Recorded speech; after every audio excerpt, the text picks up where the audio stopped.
A lot of patients come asking कि क्या IUI करा लें if they're trying to conceive for a very long time.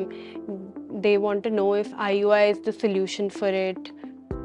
So can we do IUI in all patients or are there some indications, some contraindications? बहुत सारे patients ऐसे आते हैं जो कहते हैं कि हमें 6 महीने हो गए ट्राई करते करते, चलिए अब IUI करते हैं। तो हमें ये समझना चाहिए, उन्हें सबसे पहले हमें ये समझाना चाहिए कि देखिए, नेचुरल कंसेप्शन हर साइकिल में chances of natural conception, natural pregnancy is only 20 to 25%।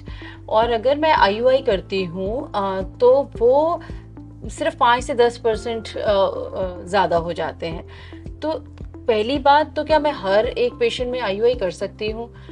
हमें IUI करने से पहले ये समझना है कि IUI कुछ पेशेंट्स के लिए ही होता है, जिसमें कि मान लीजिए आपके हस्बैंड कोई इजैकुलेटरी डिस्फंक्शन है, आपके हस्बैंड के स्पर्म का काउंट कम है, मोटिलिटी कम है, मोफोलॉजी ठीक नहीं है, उन केसेस में हम IUI इमीडिएटली करते हैं।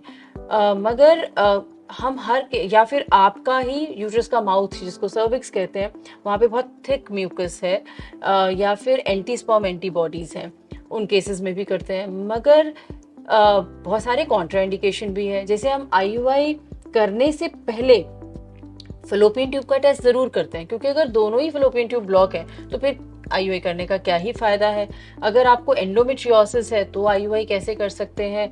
अगर आपकी एज ज्यादा है और ओवेरियन रिजर्व बहुत कम है तो हम IUI करके वेस्ट नहीं करेंगे आपके एग्स, फिर हम चाहेंगे कि आप IVF के लिए ही चले जाइए। तो आपको लगता है कि शायद IUI IVF से पहले का एक स्टेप है, मगर IUI बिल्कुल डिफरेंट है, IVF बिल्कुल डिफरेंट है।